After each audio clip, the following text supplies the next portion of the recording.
Want to know the latest in soccer? Then listen to the Golden State Media Concepts Soccer Podcast. From MLS, the World Cup, and the Premier League, we've got you covered. The latest updates, the hottest matches, and news on the league's top players. It's the Golden State Media Concepts Soccer Podcast. David Beckham scores the goal to take England all the way to the World Cup finals. Listen now.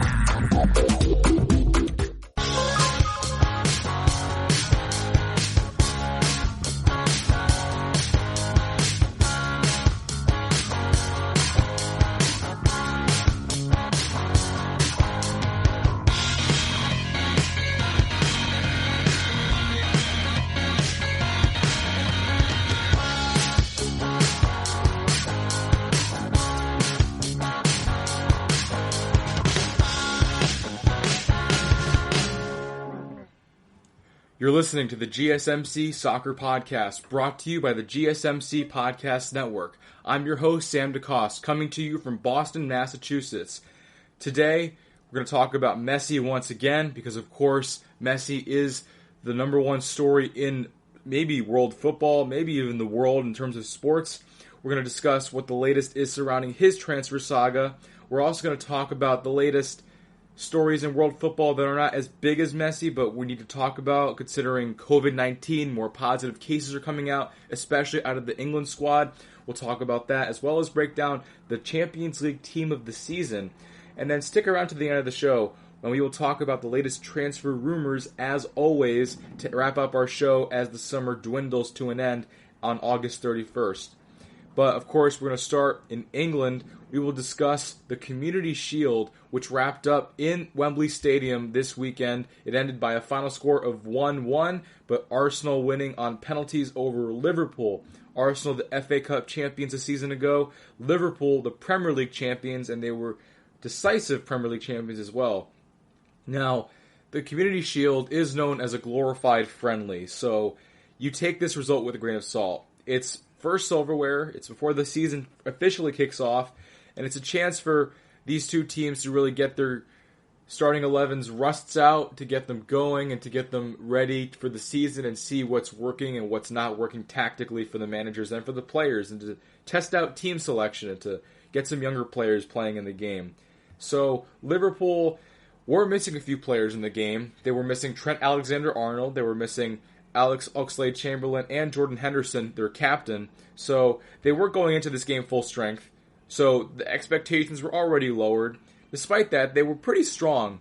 They had a very strong lineup that could really go start in their first Premier League game against Leeds United in 2 weeks. They had the front three, Son, Mane, Salah, and Firmino. They had the midfield intact. They had Wijnaldum in there. They still had Milner and Fabinho.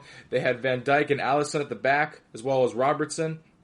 So it was a very strong lineup that we are going to see most of when we see the season begin for Liverpool, although a few injuries were key for them. And in the penalty shootout, they had penalties taken by two players who will probably need to step up this season and play in crucial moments, including Ryan Brewster and Takumi Minamino, who Brewster missed a penalty for, and Minamino scored the goal and notched a penalty in this game, but is not near the caliber of the front three that Liverpool have.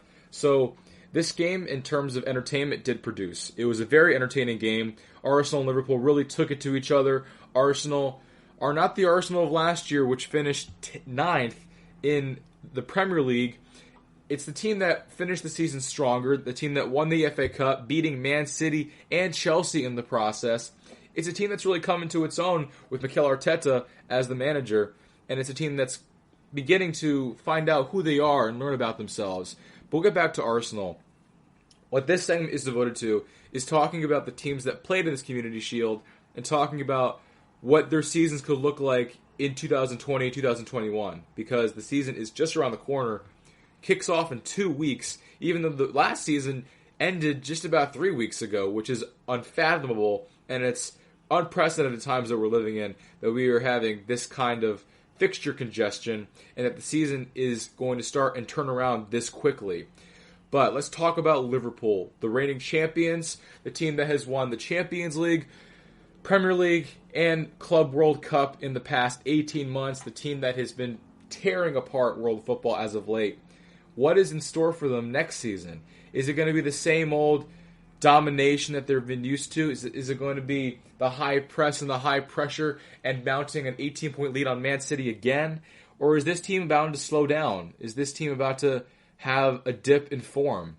Is this team at risk of standing still? That is the question about Liverpool that we want to talk about on this show today.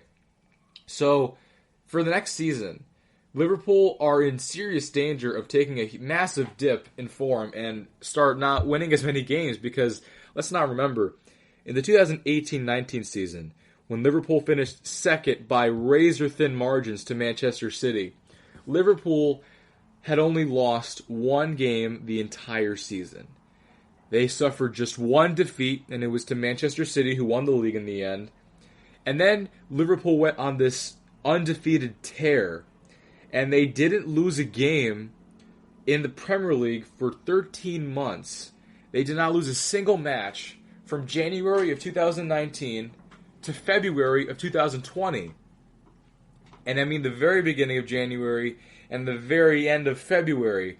That undefeated tear ended with a 3-0 defeat to Watford, and then we had the Premier League restart and COVID-19 shut football down for a long time, and then Liverpool kind of had to get back into gear, and they suffered a high amount of losses when the Premier League restarted, including a demolishing loss to Manchester City by a score of, I think, 5-0 it was. Now, with that match, you could say that Liverpool weren't really looking for the result, and they weren't as hungry as City was, because by that point, Liverpool had already clinched the league, they already had torn apart England the whole season, and by that point, they just didn't really feel the motivation or the hunger that City did, who was still fighting for Champions League football, who was still fighting to stay in form because they still had Champions League football to play with their round of 16 tie against Real Madrid yet to be decided yet.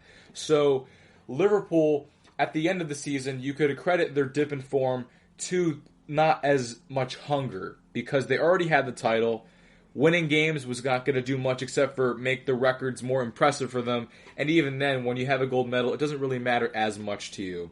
So, Liverpool, for the most part, in the past 18 months, have just been on an undefeated tear, have not lost at all, and they just keep marching forward because Jurgen Klopp, astonishingly, they have not really been active in the transfer market for about 4 windows now. The last time that Liverpool were active in the market it was the 2018 summer.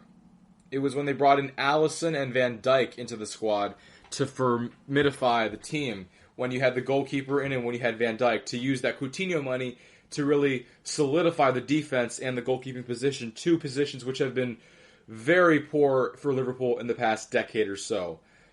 So, apart from that transfer window, Liverpool have not done much. What Jurgen Klopp has approached, what his approach has been, is to just keep the players they have, to strengthen the chemistry within the squad, get them going and getting along much better without really the distraction or the burden, for lack of a better word, for bringing in more players into the squad and for boosting competition. He wanted to give his guys as much confidence as they could get and build them up and have them feel that they could go on and they could win the title by themselves. And I admit I was very skeptical of this approach. I recall last summer, Liverpool spent money on no players. The only transaction of note that they made was giving a contract extension to Divock Origi. And I was very critical of that. I thought that Liverpool were at risk of standing still, that by not getting better, they were getting worse. Obviously, I was wrong, because apparently Jurgen Klopp knows what he's talking about, because he's one of the best managers in the world. And he coached up this team to be even better than they were the year before. And luckily for them, Manchester City also nosedived in form this season, and that's what made the gap between the two so decisive, and that's what allowed Liverpool to keep going. Not to mention that I keep bringing up hunger. Liverpool still had the hunger. Although they won Champions League, and that it was their 6th European crown, and it is probably the crown jewel in European football, the Premier League is the one that got away for Liverpool for 30 years. Liverpool were so close in 2019, falling behind Manchester City by 1 point, that they wanted it bad. Manchester City wanted the Champions League. so their eyes weren't necessarily on the Premier League, and that is why the gap was so big. At least part of it. At least that's part of it. And I think the hunger aspect may be a little overemphasized and leaned on a little too much, but in this case, I think hunger is a key X factor in the title race this year. And it's a key X factor if Liverpool are going to go on and win the second consecutive Premier League title, which by going 30 years without winning one, and then they would win 2 consecutive titles, that in itself would be a huge feat for this club, and it would be great for the fans and great for the club.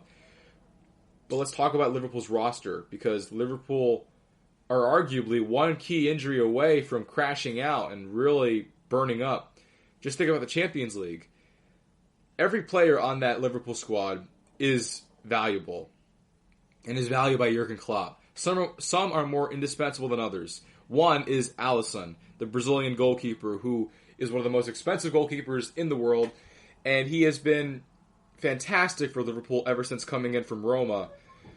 But he got injured in the Champions League last season, and he did not play in the second leg against Atletico Madrid in the round of 16. And it cost Liverpool so much, because in that second leg, it was his backup, Adrian from West Ham from the year before, who made a major howler, sending a pass right to the Atletico Madrid attackers, and then setting up Marcus Llorente to score a brace, and then run away with the result in Anfield and shock Liverpool by sending them out right away in the round of 16.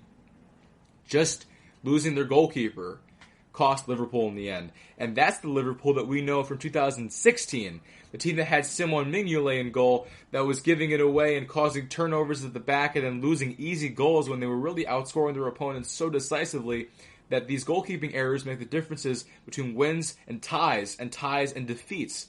And that's what I'm concerned about with Liverpool. Because Alisson, he was hurt.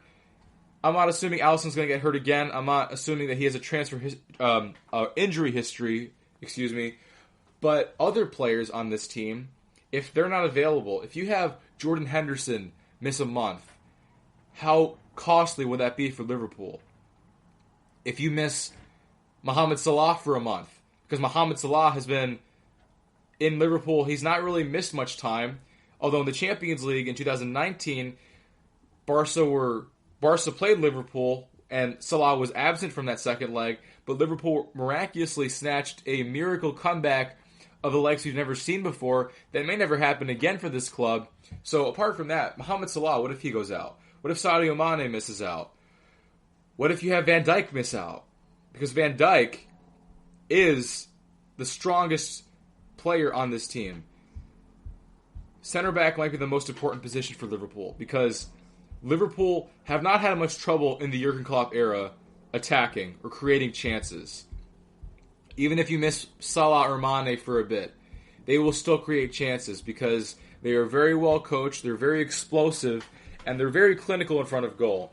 But when you talk about the defense, that has been their Achilles heel for such a long time, and it hasn't been the past 3 seasons because of Van Dijk and Alisson. But missing Van Dijk would be a devastating blow for Liverpool. And I don't know if it's a blow they can recover from, especially if Van Dijk misses a month or 2. Because that's a heavy part of the season, especially if it's in a decisive part of the season. Say he misses February, like Alisson did, and he misses the Champions League knockout stage. What if he misses winter break, when England is known for having a very congested fixture schedule? This could present problems for Liverpool. And I worry that Liverpool are one key injury away from burning up and crashing. So hopefully it doesn't happen for Liverpool. But in order for that to happen, they need to bring in some more signings, because this team is not deep enough to make another Premier League season-winning campaign. They need some help. And I know that they've been linked with Thiago all summer. That the Spanish midfielder from Bayern Munich is heavily coveted by Jurgen Klopp, and that Thiago even wants to move himself. So what's the issue? Why has nothing happened? Well, apparently Liverpool hasn't even made a bid yet. Liverpool have not talked to Bayern at all about a Thiago inquiry. Bayern are waiting, and Bayern have openly stated they are anticipating a bid from Liverpool coming in the next few days, but Liverpool have not done anything yet. And reports are saying that Liverpool need to pay 30 million euros to Bayern at the least for Bayern to give up Thiago on a contract season. And Liverpool are reportedly unwilling to match that fee because they don't have the money. So for that, they'd have to make some sales.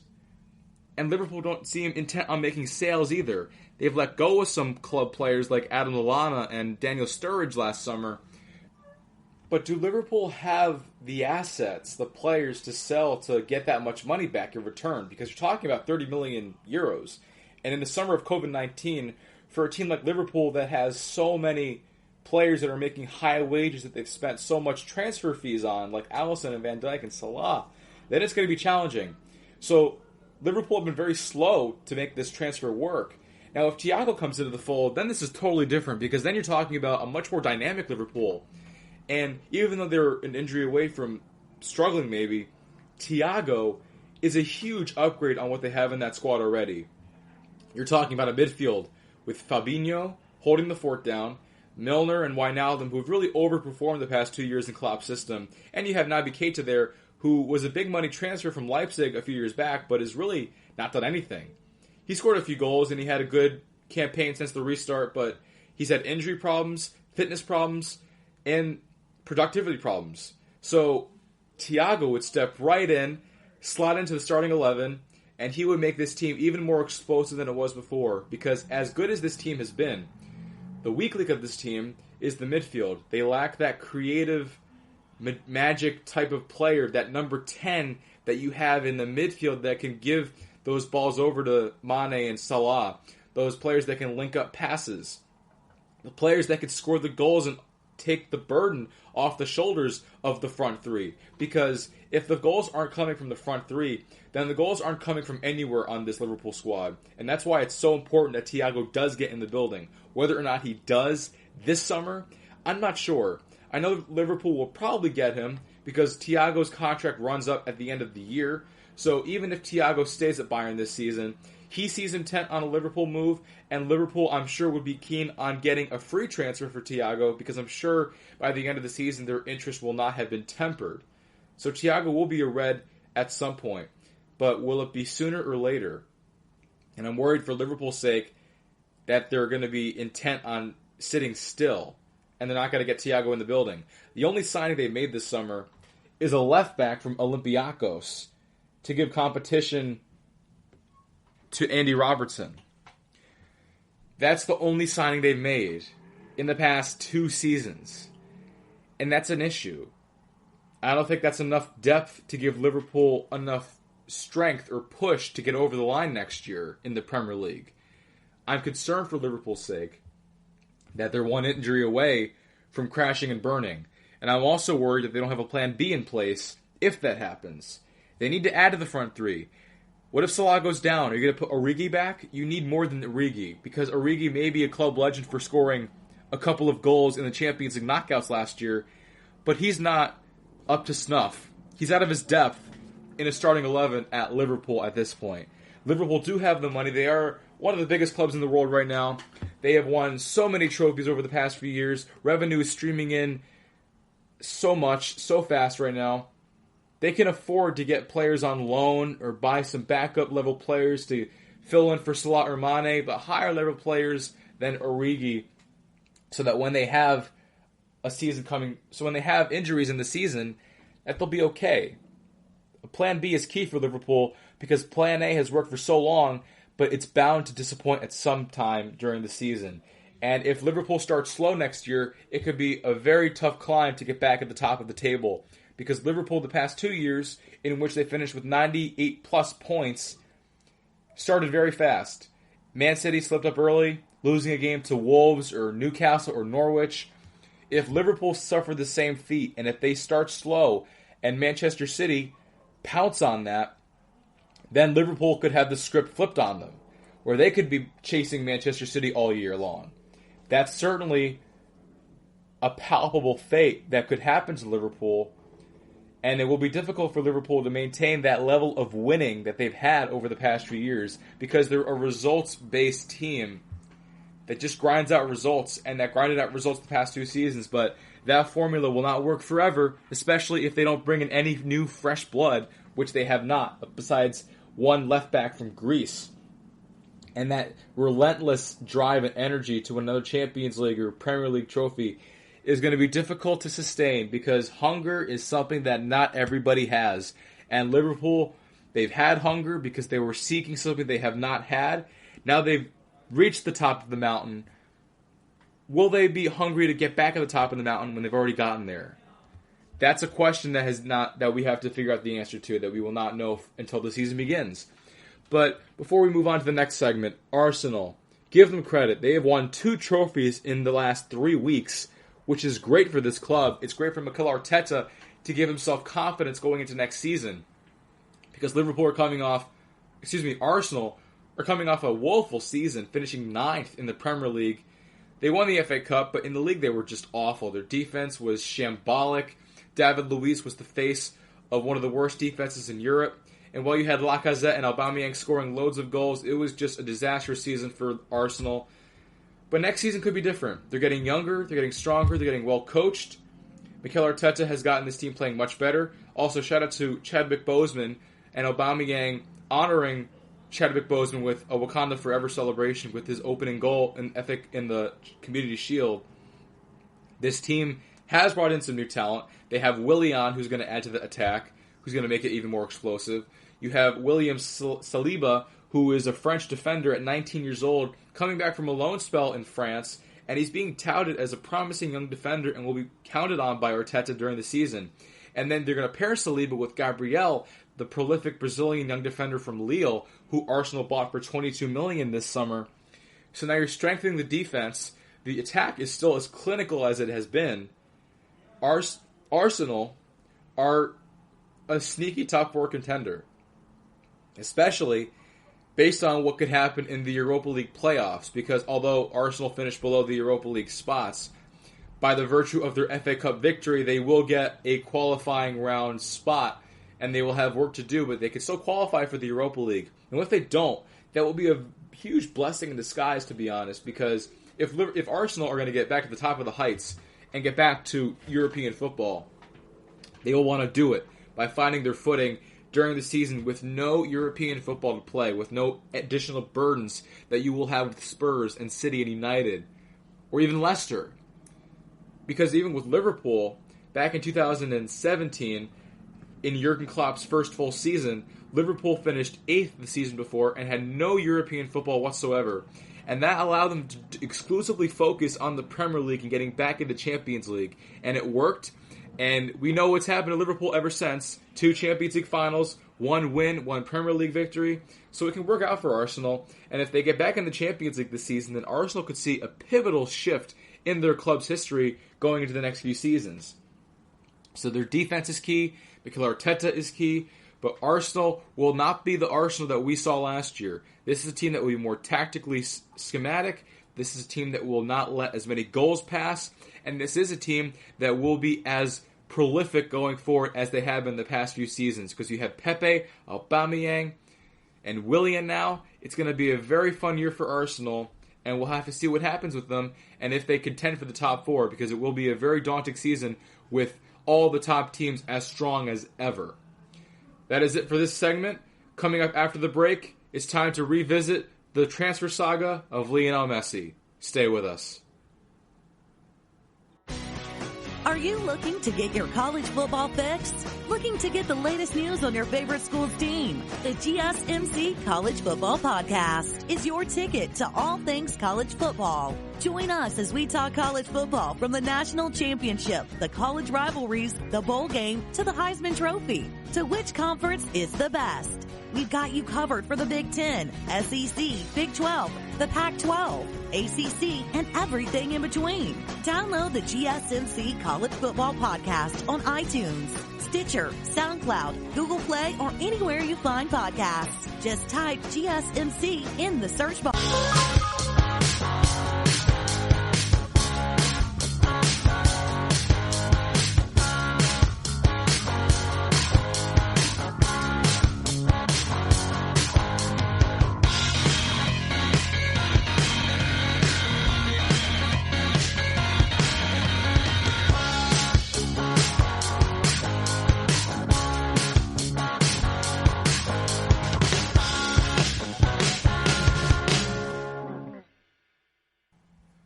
Welcome back from our commercial break. Thank you once again for listening to the GSMC Soccer Podcast. Once again, I'm your host, Sam DeCoste.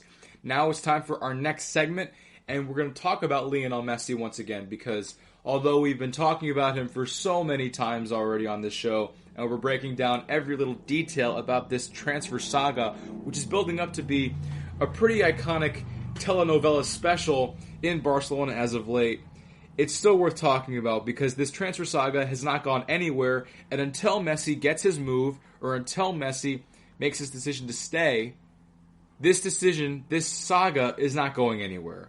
And if it's not going anywhere, then we had to talk about it, because he is the greatest player ever to walk the earth. So I think it's worth talking about what is next for the Argentine.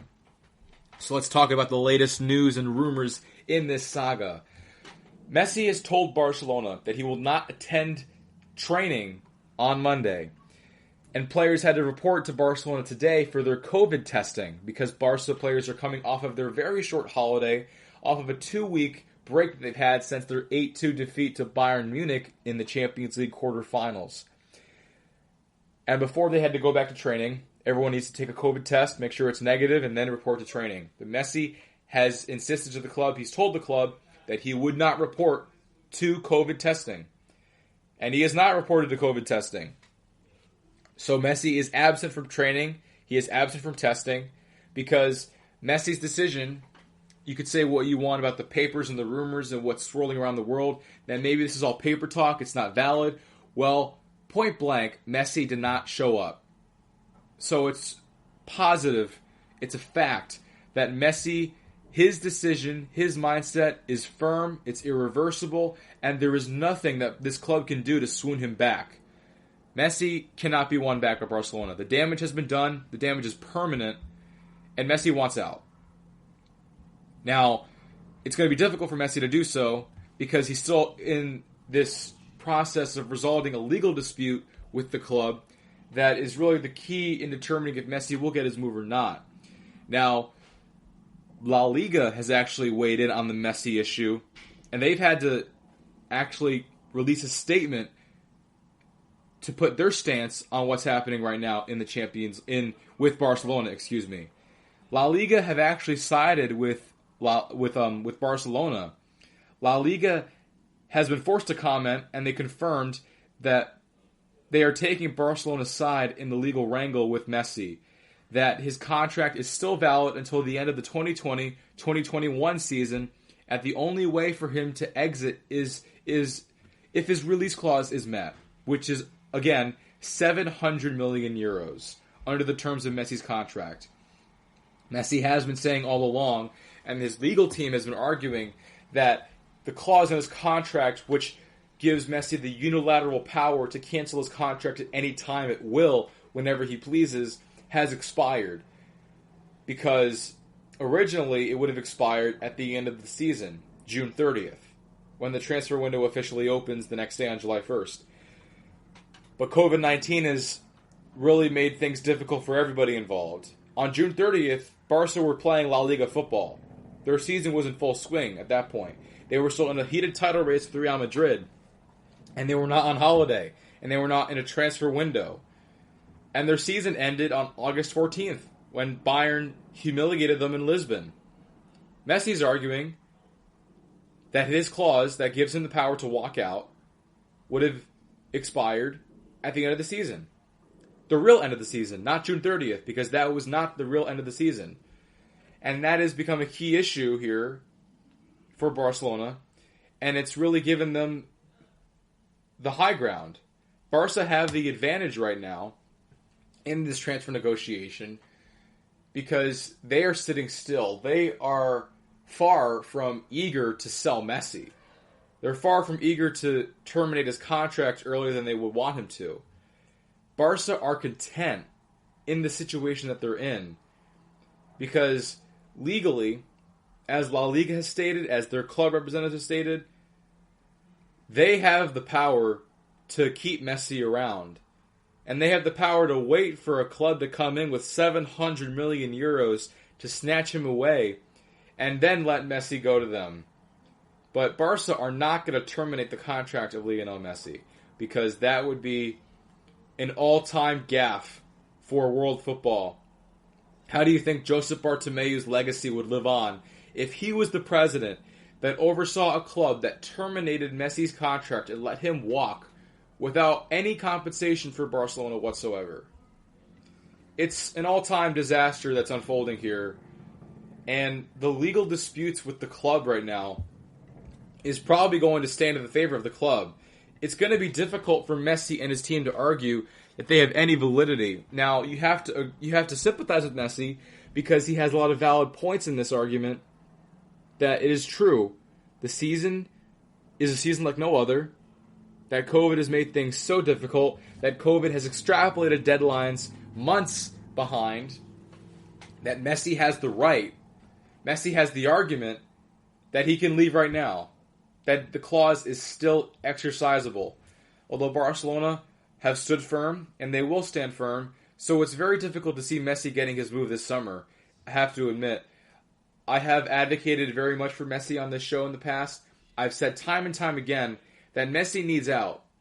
That Messi needs to get out of Barcelona if he wants to salvage the last few years of his career, if he wants to play at the top of his game, if he wants to play for Pep Guardiola and play for a manager that will set him up for success and not a manager that will throw him under the bus in the press. Messi needs to leave if he wants to go out on top, if he does want to win more trophies, if he does want to go into the World Cup in 2022 and have the best chance possible of winning the World Cup with Argentina, or even winning the Copa America next summer in Argentina, in his homeland. There is a lot at stake for Messi that would really force him to leave if he has any hope of salvaging the last few years of his career. Now, one step, the most important step, is getting out of Barcelona. Because he can go wherever he wants. He can have any desirable destination to go. But if Barca are unwilling to part, then this move is not going to happen. And no club has $700 million right now to pay Barcelona. No club has that much money. Not right now. Because even the clubs that would ordinarily, like Manchester United, or PSG, or Manchester City, have already been very active in the transfer market. Manchester City and PSG have already spent 60 million euros this summer. PSG inking Icardi to a permanent deal to stay in Paris. And then Manchester City signing Nathan Ake from Bournemouth and Ferran Torres from Valencia. They've already spent 60 million, and they don't have enough assets to sell and make that much money back. Now, Manchester City have reportedly offered Barcelona a huge swap package for Messi, which would include about 150 million euros, plus Bernardo Silva, Raheem Sterling, and Eric Garcia in exchange for Lionel Messi. That's a massive package, a massive trade package that Barca would accept in exchange for Lionel Messi, because you have the transfer fee and you have a lot of prolific players in the fold. But Barcelona have insisted, and they will insist. Unless you have 700 million euros in your hand right now, Messi is not going anywhere. And Messi will not be going anywhere because of that, because no one has the money for that right now. Now, let's say that miraculously a club does have 700 million, or in an alternative situation, Messi somehow gets out of Barcelona. Then maybe a club doesn't pay the 700 million, but maybe his clause is exercised, that maybe Messi finds a legal loophole with his team, and that they find a way to get him out, even in that situation. What club can afford his wages right now? Because Messi is obviously expensive in terms of a transfer fee, but he is also a very hefty commitment financially, even after he is your product, when he is your property. If Messi truly wants out of Barcelona, which I think he does, he'll need to make some sacrifices, one of which is his wages. He will need to take a pay cut to leave the Camp Nou, because Messi has picked the absolute worst time to make a move.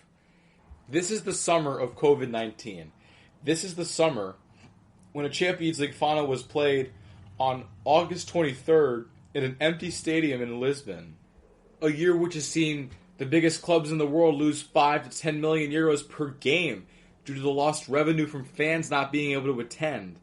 This is a season in which clubs are very financially shorthanded, and a season in which clubs have already been active in the transfer market. The contenders for Messi, like PSG and Man City, have already spent a lot of money.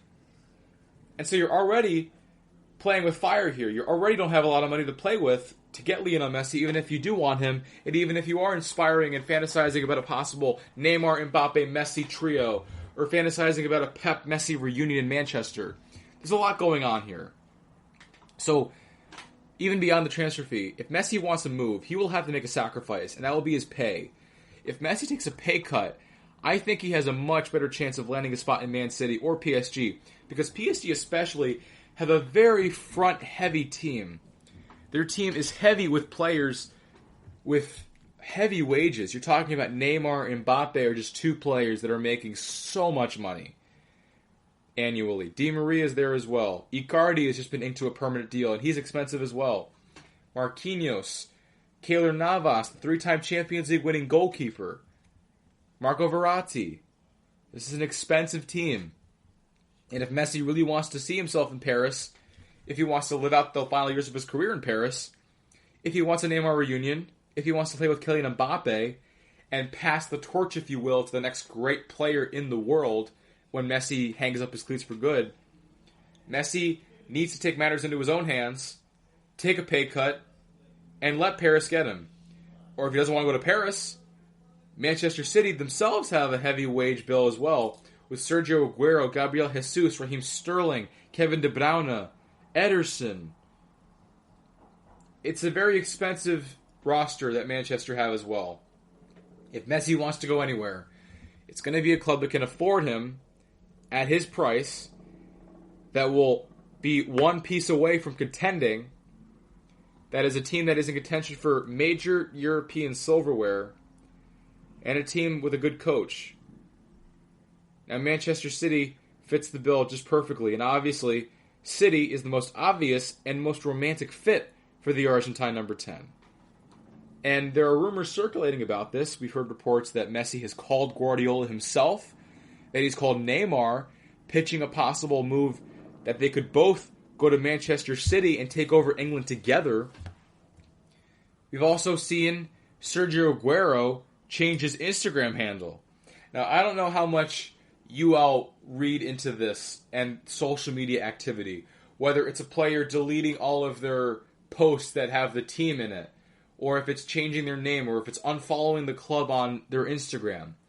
Whatever you think about that, this will affect how you think about this Messi situation. Sergio Aguero, who is Messi's countryman, who has played with Messi in Copa Americas and World Cups galore, has changed his Instagram handle from Kun Aguero 10 to just Kun Aguero. Aguero has dropped the number 10 from his Instagram handle, and of course Sergio Aguero is the Manchester City number 10, and he would be insinuating here that if Messi was in Manchester, that Aguero would forfeit the number 10 to give to Messi.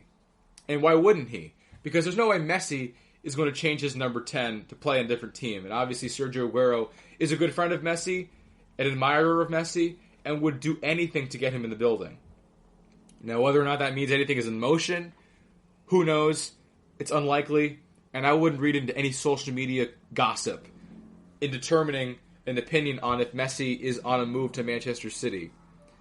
But like I said, Manchester City are already 60 million euros in debt in the summer in net spending because they've already spent money on Torres and Ake. And their financial accounts, let's not forget, their financial accounts will be under such heavy scrutiny this summer after nearly being axed from the Champions League. And by axed, I mean being suspended from European football entirely for 2 years, that it seems very far-fetched to imagine that Messi would be attainable to sign. Because Manchester City were an uphill decision away from being suspended. Obviously, they were not. The decision was overturned. They will be playing Champions League football next season. But their financial accounts are going to be heavily monitored, and UEFA is going to be looking at them with a magnifying glass all year long, and for the foreseeable future, as long as they continue to spend as freely as they have. You're talking about a club that was very close to being suspended for financial fair play regulation breaches, if you sign Messi, then they're going to look at you even more. Who's to say that Messi would sign for Manchester City and then get banned again by UEFA from the Champions League for the next 2 seasons?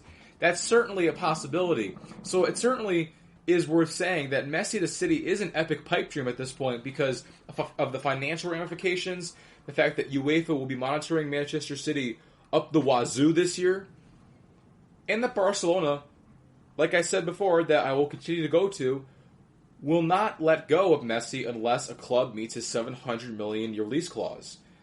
Because it seems that Messi is not going to win this legal battle. Messi will not win this battle. So it's going to be difficult for Messi to get his move this year. And who knows, maybe Messi will sit the bench. Maybe Messi will just sit the season. It's certainly possible because Messi seems very intent on never playing in a Barca shirt again. That is certainly what it seems to be right now. And I don't think this will happen. I don't think Messi will ever play for Barca again. Whether or not he sits a year to get his move to Manchester City next year, we'll have to see about that.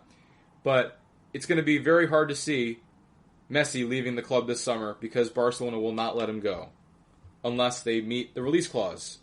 Although, before we move on, I want to talk about Josep Bartomeu very briefly because he has said, reportedly, he would resign if it would keep Messi at Barcelona. Would that change Messi's mind? I don't think so. It's very difficult to see, even though Messi's relationship is so sour with Bartomeu, that Messi refuses to play for Bartomeu any longer, even if he's out of the building. The board is still there. The recruited players are still there. He is still carrying this club single-handedly. And Barca would still be a one-man club, and Messi would have all the responsibility, all the culpability in every single defeat, in every Champions League heartbreak. Barca are a one-man club.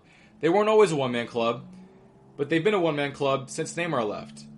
Ever since Messi had to do it all on his own. Ever since the hiring of Valverde, it has been on the shoulders of Messi and Messi only. That's when they've been a one-man team. They used to be a much better team, a much more well-rounded team. Messi used to be the centerpiece of a high-octane destruction mechanism which wreaked havoc on European football for years. And that's what makes the breakup between Messi and Barcelona a Shakespearean tragedy. Because you're talking about the Catalan number 10, which lifted Barcelona in moments of oblivion into spells of glory and immortality. And he's leaving because he's been abandoned on a stranded island of poor recruitment and coaching by the coaches, the board, and the president. And Messi has become the scapegoat of all of Barcelona's problems. And he will get his move. It's just a matter of when, not if. That is it for this segment. Coming up after the commercial break, it's time to tie up some loose ends in world football, including the Champions League team of the season and the latest positive tests for COVID-19 circling around the world. Don't go anywhere. Tired of searching the vast jungle of podcasts? Now listen close and hear this out. There's a podcast network that covers just about everything that you've been searching. Hey! The Golden State Media Concepts Podcast Network is here. Nothing less than a podcast bliss with endless hours of podcast coverage.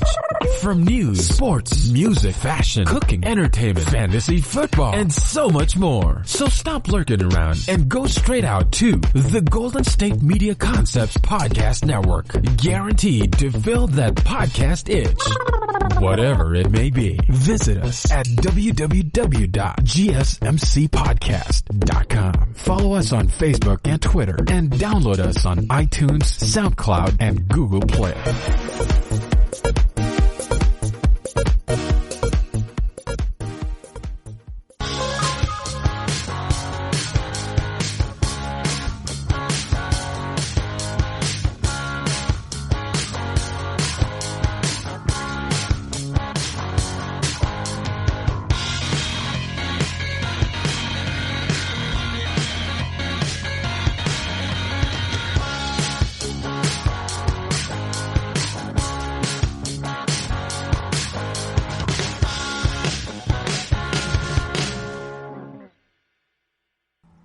Welcome back to the GSMC Soccer Podcast. We have returned from our commercial break. Once again, my name is Sam DeCoste, and thank you so much for joining us today. Coming to you from Boston, Massachusetts right now. This segment is a little more laid back. No more messy talk.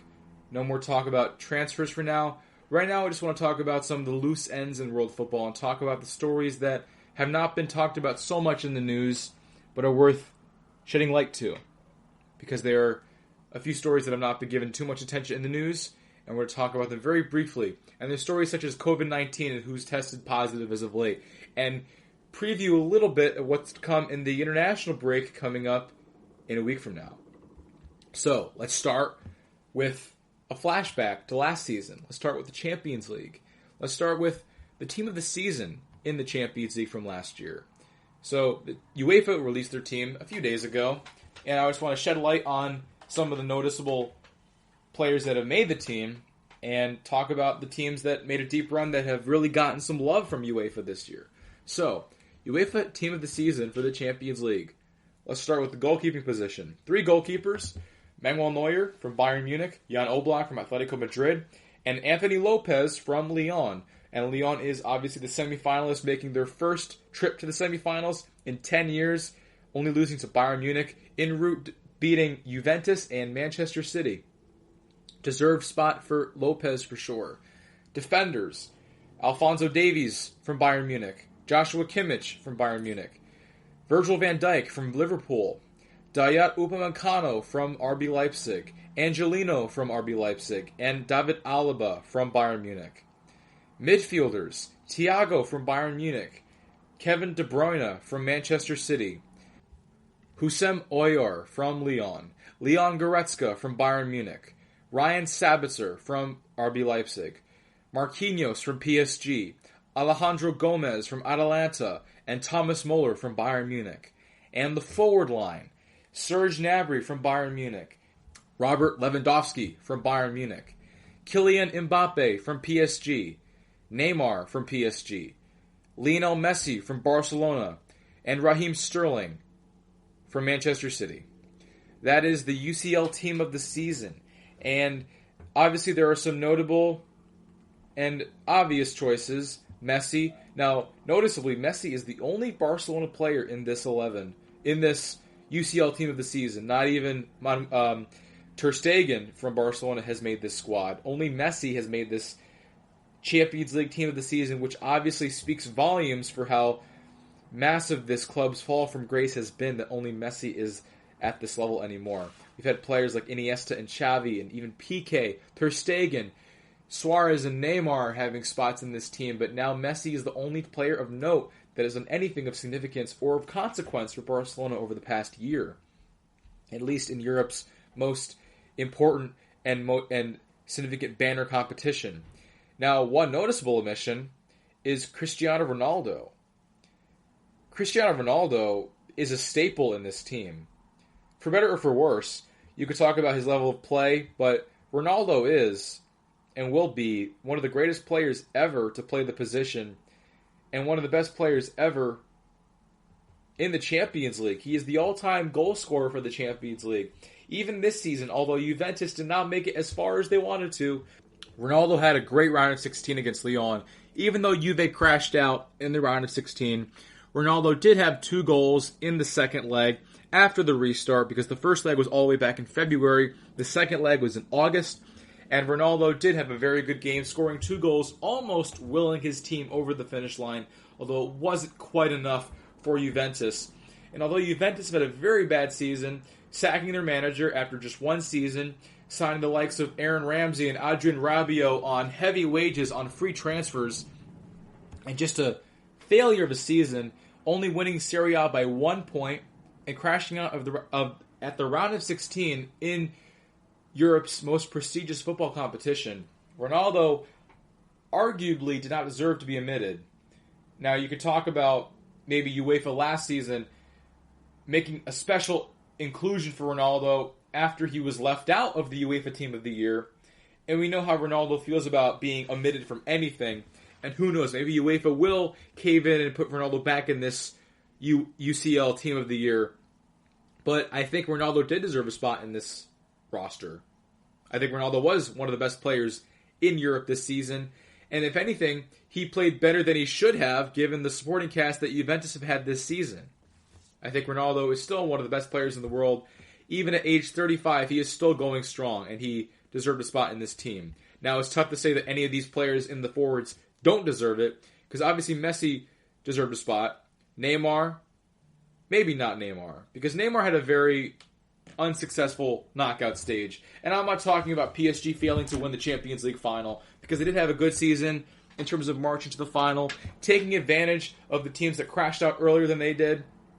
But let's talk, when I think about Neymar this season, I think about the Atalanta game.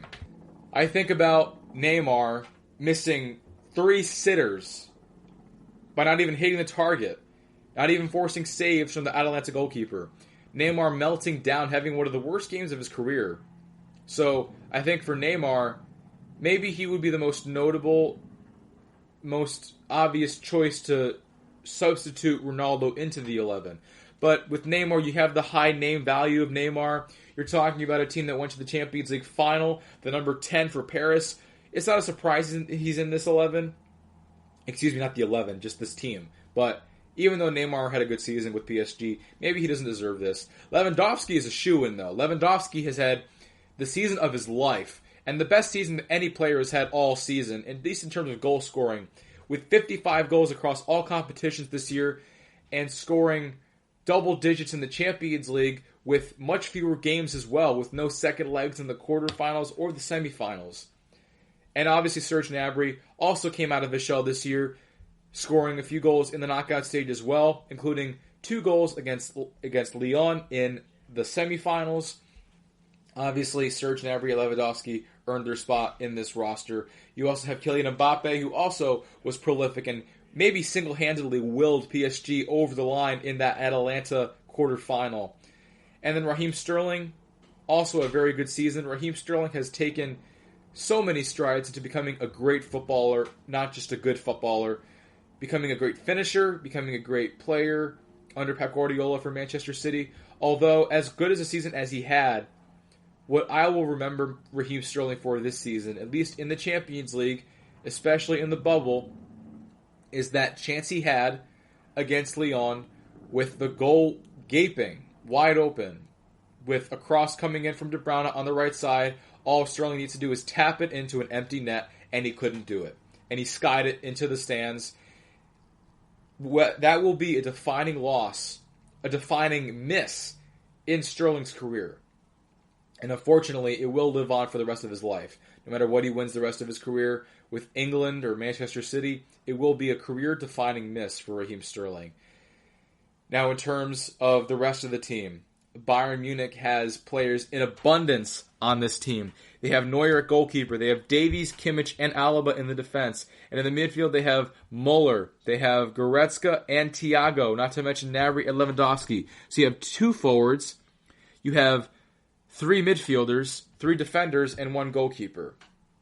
Almost their entire starting 11 got into this team, which is absolutely unbelievable. You're talking about maybe Ivan Perisic and Jerome Boateng as the most notable players that were omitted from this team.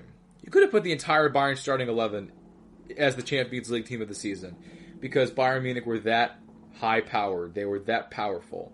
They had a great season. I tell you what, Bayern Munich, I know that winning the treble is not... This treble seems to be a little less special for Bayern, given that the Bundesliga was rather easy for them in the end when the league restarted, that the German Cup is usually a shoo-in for Bayern anyway, and that the Champions League, it's been about time that they won the Champions League.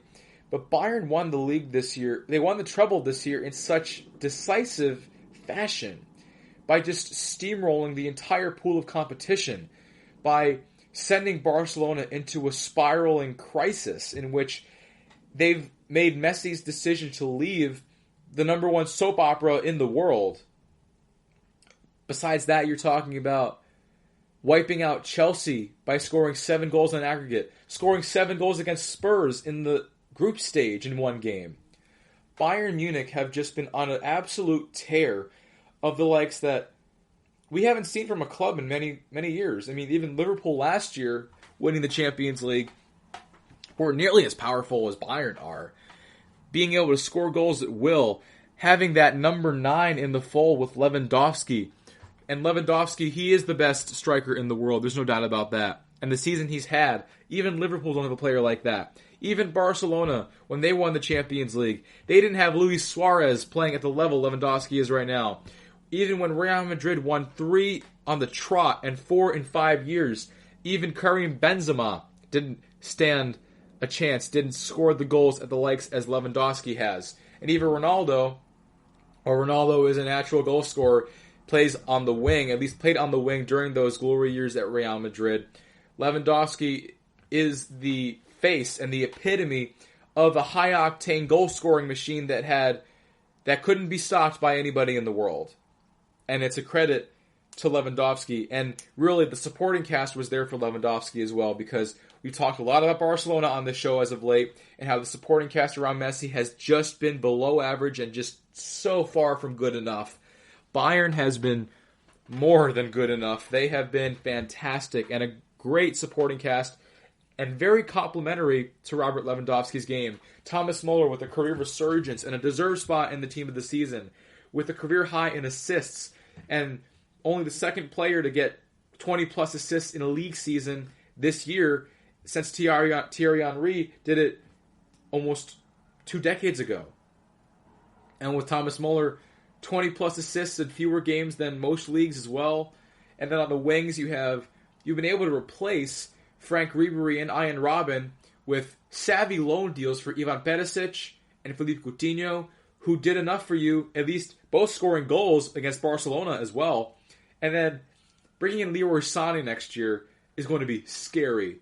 Bayern Munich will be an absolute force with the pace and the technical ability of Leroy Sané, because he is better than both of Perisic and Coutinho combined. Sané will make a huge stride for this Bayern team, and they will have a chance to even repeat next year. Now, with the rest of the team, the wings, especially the fullbacks, have been revolutionary for this team. Being able to find an extra dimension of attacking and pace with the likes of Joshua Kimmich and Alphonso Davies. Alphonso Davies especially, what a diamond in the rough he is for Bayern Munich. Spending only, I believe it was 12 million euros that Bayern gave to Vancouver Whitecaps for the services of Alphonso Davies, and he's become an absolute force. He is one of the best players in the world already, and he's not even 21 years old. Not to mention Manuel Neuer, now 34 years old. While he might not be the goalkeeper he was at the height of his game, say when Germany won the World Cup, Manuel Neuer is still a dependable goalkeeper that makes saves when he needs to. And in the knockout stage of the Champions League, although Neuer was not tested a lot in the bubble in Portugal, he made saves when he had to. When he was counted on, he got the job done. Especially in the final, because although PSG were shut out, PSG had chances in abundance in the first half, especially with Mbappe and Neymar and Di Maria were challenging the back line. But in the end, Manuel Neuer also gets his spot in the Team of the Year. And Manuel Neuer has shown no signs of slowing down, even though a few seasons ago it was a chaotic turmoil time for Neuer, crashing out with the World Cup with Germany and missing a whole year with Bayern due to an injury. That's the situation with the Team of the Season. Bayern with so many players in this team. Also, briefly, Alejandro Gomez, the only Atalanta player in this team, and it makes sense that Alejandro Gomez is in this team. Atalanta deserve a spot, at least one player in this Team of the Season, because they were the fairy tale of the season in maybe world football, especially in the Champions League. And it's such a shame that we had to see them crash out and falter the way they did against PSG in stoppage time. And you have to wonder, would they have gone all the way to the final if they held on for just 5 more minutes? That is a wrap on the Team of the Season talk. Pivoting over to COVID-19. Now, I don't enjoy talking about COVID-19. I wish this didn't exist, and that it's really it forced football into a standstill for months, and it's forcing fans out of the stands for indefinitely, frankly. And COVID is continuing to spread across world football, and players are starting to test positive more in abundance. Manchester United's Paul Pogba tested positive for coronavirus this week, as well as Tottenham Hotspur's Tanguy Ndombele, 2 Frenchmen who have both been called up to the French squad and have and France have some games coming up in the UEFA Nations League in the upcoming international break. And depending on the recovery, and if they get negative tests in the coming days, they probably will have to miss their games for the French national team. Now, France has not been as impacted as England has, because the Lions have had 4 members of their team test positive. Now, at this moment, the names of all the players have not been disclosed, but 2 of them that have are Tammy Abraham and Mason Mount. Now, England have games against Iceland and Denmark in the break in the UEFA Nations League, and many players for England have gone on holiday because the Premier League season ended weeks ago. And although it's a very short holiday that these players are having, and that they had a 5-month layoff because of COVID-19 shutting down soccer and pretty much the world, putting us all in lockdown, these players are going on holiday and having vacations, going to foreign countries like Greece and tropical islands and trying to enjoy themselves.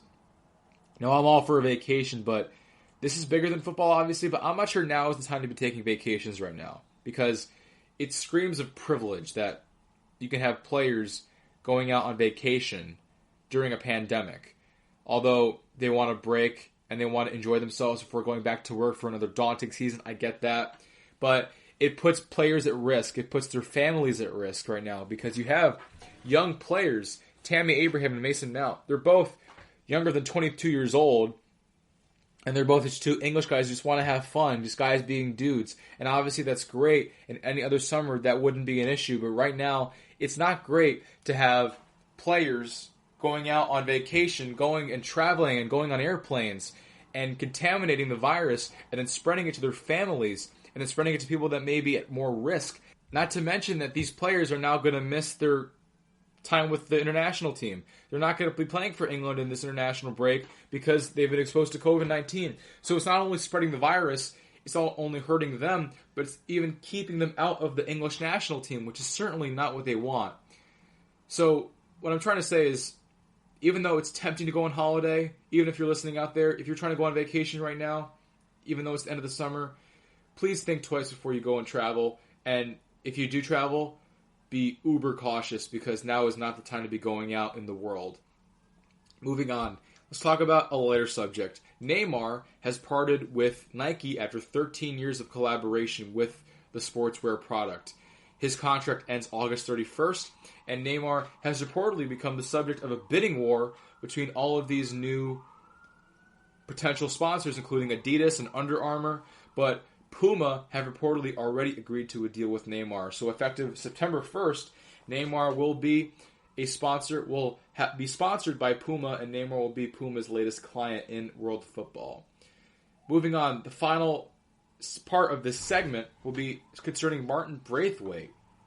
Now, Martin Braithwaite was Barcelona's emergency last-minute loophole signing that the club made when the club was suffering a surplus of injuries at the forward position in February after the end of the winter transfer window. Barca asked La Liga for an extension for a transfer window for an emergency low-budget signing, and so Barca signed the 29-year-old Danish winger from Leganés, who ended up getting relegated mostly due to the loss of Braithwaite, and Braithwaite came in to really be a squad player to fill in for Dembele and Suarez when they got injured at the end of the season.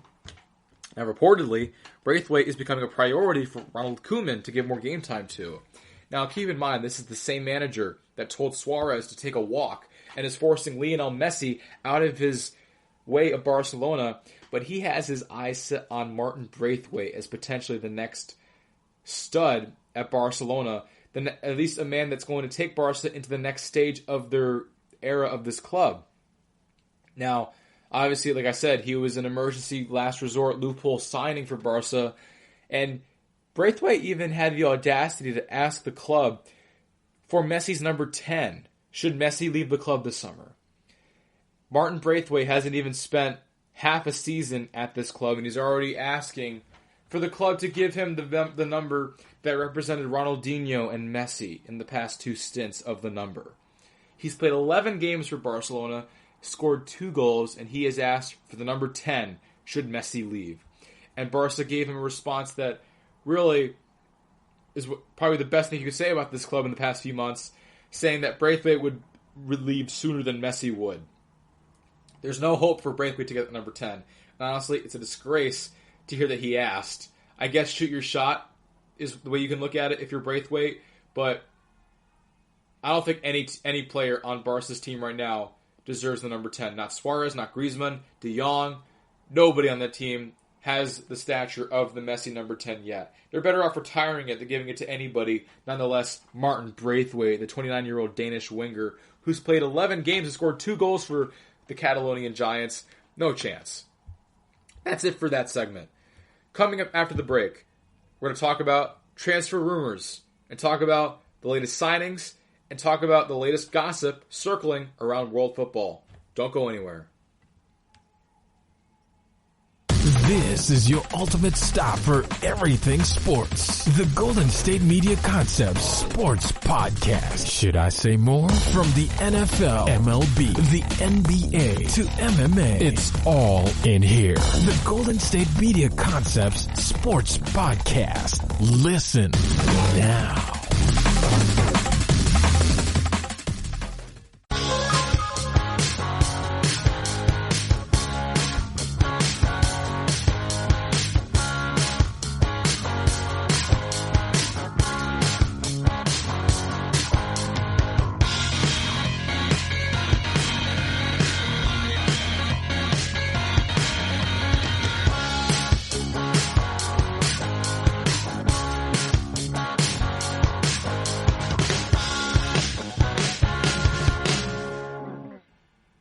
We are back from our final commercial break. Thank you once again for tuning in to the GSMC Soccer Podcast, brought to you by the GSMC Podcast Network.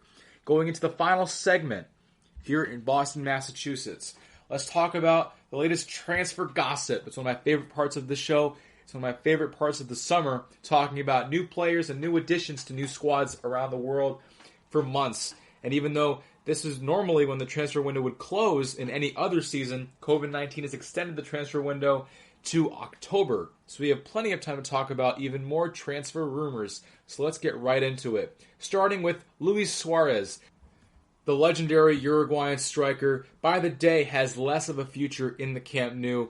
And there are plenty of clubs vying to compete for his signature, including Juventus, Atletico Madrid, even Leicester and Ajax have thrown their hat in the ring for Luis Suarez. Juve want to strengthen their corps because Juve have a very daunting Serie A campaign ahead of them, because finishing only 1 point ahead of Inter in second place last season, especially with a new manager, with Andrea Pirlo, who has never coached a match in his life. Andrea Pirlo, immediately one of his most dire needs is to replace the striker position, which has a vacancy now, with Gonzalo Higuain now terminated his contract with the club. And right now, Pirlo fancies Suarez as a good replacement for Higuain to fill in for Juventus in the short term. Suarez is 33 years old. He has injury problems. The once tireless striker has lost his legs, his fitness, and much of his worth. And he will demand a hefty salary. He's going to demand $25 million per year if he is going to leave Barcelona in the summer, because Suarez is very dead set on staying in Catalonia and staying and fighting for his spot in the starting 11, or even playing as a backup and playing when Barca need him, and accepting a diminished role to stay at the Camp Nou. Nonetheless, the former Golden Boot winner in 2016 has a lot of suitors from around Europe, and he is certainly a name to watch out for, because Koeman called Suarez and told him in less than 60 seconds that Suarez is no longer wanted in the Camp Nou, that he should seek another club, and that his contract may just be terminated before the summer ends. Maybe Luis Suarez has played his last game for the Catalan Giants, and it would have been an 8-2 defeat to Bayern Munich in the Champions League quarterfinals. Moving on, speaking about Juventus, let's talk about them a little bit, because they have been very busy, and there have been rumors circling across the world about so many players that Pirlo wants to bring in. Starting with Edin Dzeko, the Bosnian striker from Roma. Right now, Pirlo is reportedly sealing a €12 million deal with Edin Dzeko. It would be an initial €10 million plus $2 million in bonuses. Now, Roma are willing to let Dzeko go, clearly, if they're only going to part for him for €12 million, but they are seeking an immediate replacement with Milik from Napoli as his replacement. although Edin Dzeko is one of the best strikers of his generation, and although he doesn't get as much attention as Lewandowski or Suarez or Aguero, he has bagged in the goals for Roma over the years. He was a big part of Roma's semifinal run to the Champions League in 2018, and he is still a very good striker, and he would be a very good short-term replacement for Higuain at Juventus if Juve do get the deal over the line for them. More Juventus news. Moise Kean is reportedly keen on a return to Juventus. Moise Kean is obviously the Italian striker who moved from Juventus to Everton on a permanent deal last summer, but Kean has reportedly struggled to find his fit in England. He's made 33 appearances with Everton last season, so essentially starting almost all year, and he scored just 2 goals in the Premier League. But Kean is keen on a return to Italy and play for Juventus once again, while Juve look to offer Aaron Ramsey in a possible exchange to the Merseyside club, because Aaron Ramsey as well is one of the all-time gaffes for this club, paying him £250,000 a week in Turin on a free transfer, looking to offload the unproductive midfielder from Wales, possibly in an exchange deal for Moise Kean to come back to Turin and to send Aaron Ramsey over to Merseyside. Pirlo is reportedly a fan of Moise Kean and wants him a part of his squad and a part of the future of Juventus. And Juve are reportedly seeking a loan deal initially with an option to buy, which seems to be a popular option that Juve are utilizing in this transfer window. Briefly on Moise Kean, he has been at Juventus for many years, and in 2019 he had his best season yet, playing in 17 games and scoring 7 times, mostly off the bench, but he is obviously a super sub when he was used by Juventus, and Pirlo certainly was a fan of his, watching him play for Juventus for a number of years and growing with the academy and ending up playing a very good season in his final year in Turin, and obviously Kean and Pirlo are very ambitious on getting a move back to Turin and a reunion in Juventus. But Juventus have sealed a deal in the past few 24 hours. Weston McKennie, the American midfielder, has officially made his move to the Turin Giants. It has been announced as an initial season-long loan worth just 4.5 million euros and an option to buy for Juventus worth 18.5 million euros. Weston McKennie is only 21 years old. He already has 19 caps for the U.S. men's national team, and he has 75 appearances for Schalke since 2017. And he could be a promising addition to Juventus, and it will be great for the Americans' growth as a player, especially playing in the same team as Cristiano Ronaldo, especially as his career dwindles to an end. What an opportunity for Weston McKennie to grow as a player and to really solidify another American talent in the top 5 European leagues. Now, Juve are still intent on signing Houssem Ayour from Lyon and trying to get Aaron Ramsey out of the club as well. So whether or not McKennie will even see that much playing time this year, that's to be seen, especially if Pirlo fancies him too much. Nonetheless, it's a good move for McKenzie, for a player, and maybe he'll be a surprise. Maybe he'll be a diamond in the rough for Juventus this season. Moving on from Juventus, let's talk about Giorgio Wijnaldum, the Dutch midfielder from Liverpool. The 29-year-old is reportedly Ronald Koeman's top priority for Barcelona. Now, Koeman has fancied Wijnaldum as a good replacement for Ivan Rakitic and Arturo Vidal, 2 midfielders who are on the trading block for the Catalan Giants. Reportedly, Koeman wanted Van der Beek from Ajax instead, who is also a Dutch midfielder, but reportedly he is keen on a move to Manchester United, so Ronald Koeman has his sights set on Wijnaldum as Barca's #1 transfer priority this summer. And he has already told Wijnaldum at Liverpool not to renew his contract, to hold out for a potential bid from Barcelona to Liverpool. Another deal that has officially crossed the line is Rodrigo, going to Leeds United, who have smashed their transfer record with a 27 million euro move for Rodrigo Moreno from Valencia. Now, Leeds are gearing up for a return to the top flight of English football with Marcelo Bielsa and a formidable attacking core at Leeds United. It's going to be fun to watch Leeds back in the Premier League this year after a 16-year wait, and Rodrigo is certainly going to upgrade their attacking corps, although it was an expensive fee for a market that really could have been much cheaper. You could talk about Michy Batshuayi, who, the Chelsea product on a contract season, has been loaned out to many teams in his career and maybe would have been a better fit and a more talented player. Nonetheless, Leeds splashed the cash for 27 million euros on Rodrigo Moreno from Valencia. Moving on, Gianluigi Donnarumma, the 21-year-old Italian goalkeeper and the future of the Italian national team and AC Milan, Chelsea are looking to replace Kepa with the Italian from AC Milan, and Chelsea have made Gianluigi Donnarumma their next top priority in the transfer market. Now, the market would be about $50 million for Donnarumma, given that he is only 21 and one of the best goalkeepers in the world. It's going to be difficult for Chelsea to make that much money, even though they have the money and they haven't spent much money because of their transfer bans the last few windows. But it's going to be tough to pay that much money, especially when they still haven't signed Kai Havertz from Leverkusen yet, when they've spent $50 million on Ben Chilwell, and when they've already spent money on Hakim Ziyech and Timo Werner this summer. It's been a very expensive summer for Chelsea, but Donnarumma would be the cherry on top if they replace Kepa with a good goalkeeper, a serviceable, world-class goalkeeper, you could say, in Gianluigi Donnarumma. Also talking about Danny van der Beek, who we just talked about earlier briefly in the Wijnaldum segment, Manchester United have stepped up their interest with reports coming in that there will be a bid coming in for Danny van der Beek. He has been linked with a move to Manchester United as well as Barcelona, but Manchester United are looking for depth in the engine room for midfield, although their midfield is probably the strength of the Red Devils, given that they already have Paul Pogba and Bruno Fernandes and Nemanja Matic. But Danny van der Beek is a young prospect who would really boost and bolster the midfield corps at Manchester, and Ole is very keen on a move for Danny van der Beek. And also, it's becoming more apparent by the day that Man United are giving up on Jadon Sancho and that they're moving on because Dortmund have set a very high price tag that Man U are just unwilling to meet and don't have the money to meet necessarily. So Danny van der Beek is becoming Man U's number one transfer priority now, and Jadon Sancho is becoming less and less of a possibility for Man U as Dortmund are holding firm on their price tag.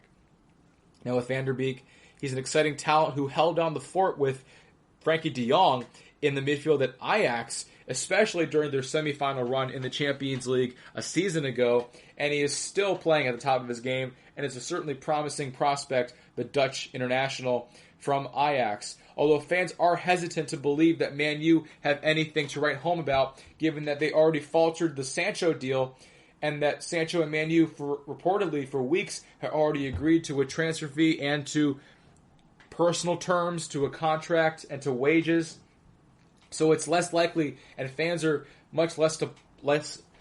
having a hard time buying into this transfer because they had their hearts set on Sancho, and that let them down. They're worried that the same will happen with Danny van der Beek. Now, for this deal to cross the line, it would reportedly be worth 40 million euros that Ajax would seek in order to give over Van der Beek to Manchester United. Last transfer rumor of the day, we're going to talk about Milan Skriniar. Now, Skriniar, one of the most talented center backs in the world that nobody really talks about, the Slovenian product, 25-year-old, playing for Inter Milan, but supposedly Skriniar has fallen out of favor in Milan and needs to leave Inter if he wants to play regular football. Now, supposedly he's fallen out of favor with Antonio Conte, and Conte has affirmed that he will be manager at Inter next season, which means Skriniar will have less and less time, less and less minutes to play regular first-team football. The favorite to land Skriniar's signature is reportedly Tottenham Hotspur. They are in pole position to land the 25-year-old Slovenian center back. Spurs are looking to bolster their back line and replace the departed Jan Vertonghen, the veteran Belgian defender who has since left Spurs. So they have a big hole at center back now, and Skriniar would slot right in, a young prospect, a very talented player already, and would formidify and solidify the back line for Tottenham Hotspur. And there have been discussions of a possible just straight swap deal between Tanguy Ndombele, the Spurs product, the former Lyon engine midfielder, and they would just send Ndombele over to Inter and have Skriniar come from Milan to London and play for Spurs. And that move is certainly developing. Skriniar is almost certain to leave Inter this summer, and a swap deal would make the most sense, although for Spurs they would probably demand a higher transfer fee given that maybe Ndombele's value is higher than Skriniar at this moment. That is all for the transfer rumors that are happening around the world right now, and that is unfortunately the end of the show. That is all the content I have for you today. Thank you once again for listening to the GSMC Soccer Podcast, brought to you by the GSMC Soccer Podcast. I'm your host, Sam DeCoste, and once again, before you go, I'd like to ask you to please remember to subscribe to the show and write a nice review for us because that really helps our show and our growth. Also, if you can please follow us on Facebook, Twitter, and Instagram. And it was a pleasure once again talking about football with you. Hopefully, by the next show, the news about Messi will be a little deeper than it is right now, and that I will have more news to talk about with you. And as the season gets underway, we'll have even more content to discuss. So, until Thursday, I bid you adieu. You've been listening to the Golden State Media Concepts Soccer Podcast, part of the Golden State Media Concepts Podcast Network. You can find this show and others like it at www.gsmcpodcast.com. Download our podcast on iTunes, Stitcher, SoundCloud, and Google Play. Just type in GSMC to find all the shows from the Golden State Media Concepts Podcast Network. From movies to music, from sports to entertainment, and even weird news. You can also follow us on Twitter and on Facebook. Thank you, and we hope you have enjoyed today's program.